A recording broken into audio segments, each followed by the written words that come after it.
New York. The director of the Consumer Financial Protection Bureau resigned Friday and named his own successor, leading to an open conflict with President Donald Trump, who announced a different person as acting head of the agency later in the day.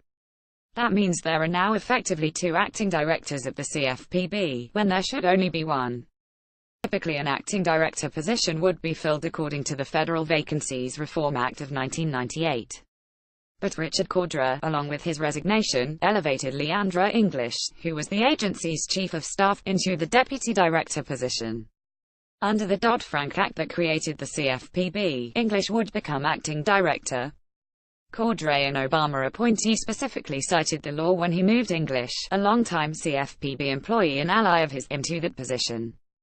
Within a few hours, President Donald Trump announced his own acting director of the agency, Mick Mulvaney, who is currently director of the Office of Management and Budget. Mulvaney had widely been expected to be Trump's temporary pick for the bureau until a permanent one could be found. Mulvaney is a longtime critic of the CFPB, and has wanted the agency's authority significantly curtailed. So the difference between English and Mulvaney running the agency would be significant.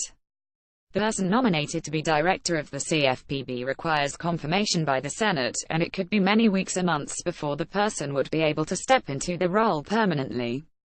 Cordray's move was aimed at allowing his favored successor to keep running the agency for as long as possible before a Trump appointee is confirmed by the Senate. Cordray had announced earlier this month that he would resign by the end of this month. There is wide speculation that Cordray, a Democrat, is resigning in order to run for governor in his home state of Ohio. The CFPB was created as part of the laws passed following the 2008 financial crisis and subsequent recession. The agency was given a broad mandate to be a watchdog for consumers when they deal with banks and credit card, student loan and mortgage companies, as well as debt collectors and payday lenders.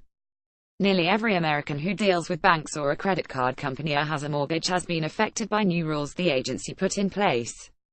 Cordray used that mandate aggressively as its first director, which often made him a target for the banking industry's Washington lobbyists and congressional Republicans who believed Cordray was overreaching in his role, calling the CFPB a rogue agency.